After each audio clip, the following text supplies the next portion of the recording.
Hey everyone, here again.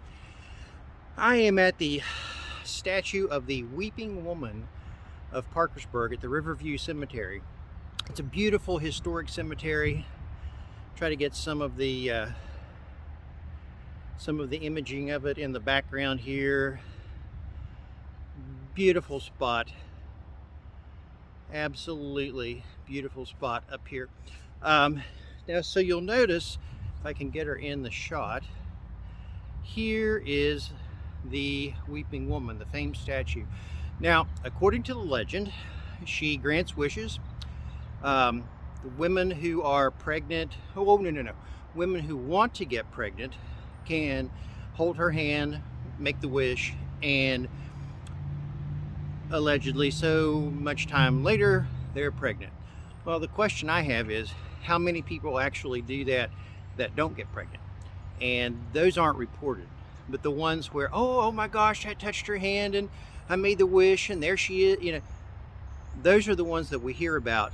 The ones that we don't hear about are the ones that don't come true. Those are, I think James Randi makes a statement about make lots of predictions, point to the ones that come true and ignore the rest. So I think that's in his book, either Flim Flam or the Faith Healers, one of the two. So, Weeping Woman of Parkersburg. Now, her hands, there are allegedly pictures where her hands are in different positions. Every time I've been here, the hand positions have been the same. You will see, if we can bring it in here a little bit, you will see that people leave little knickknacks and goodies all over the place for her. There's original. I don't know what that's going to do for her, but there's pennies. There's a wee little bear right here. People leave those as tribute for her to, pay respect. But part of that's a tradition too. Part of that's a tradition where people leave dimes, quarters, and so on and so forth on tombstones to let people know that they've been there, sort of as an indicator that they're paying their due respects, and they just want people to know. So some of that may be, part of the Jackson family, or some people may be paying homage to the Weeping Woman.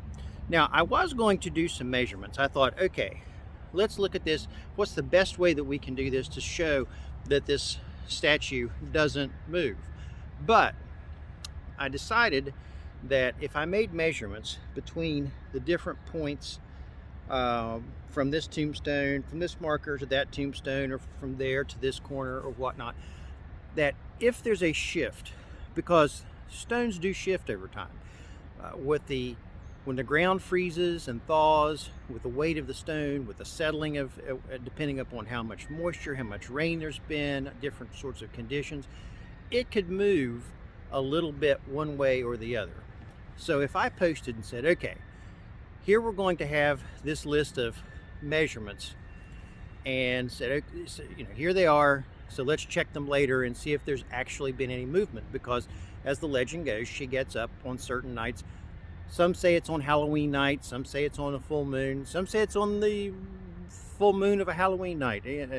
But if I posted those measurements, and let's say that one of the stones shifted, one of these markers that's over here maybe shifted, then someone could come back and say, oh wait, look, there's evidence of movement, there's evidence that she was up and milling about.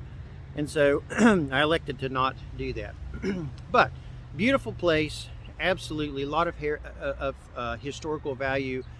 There's the governor, I believe, a former governor of West Virginia is buried over there. There's some senators that's buried around. There's also a few other places here that we want to check out. So, having said that, let's go take a look at some of the other places.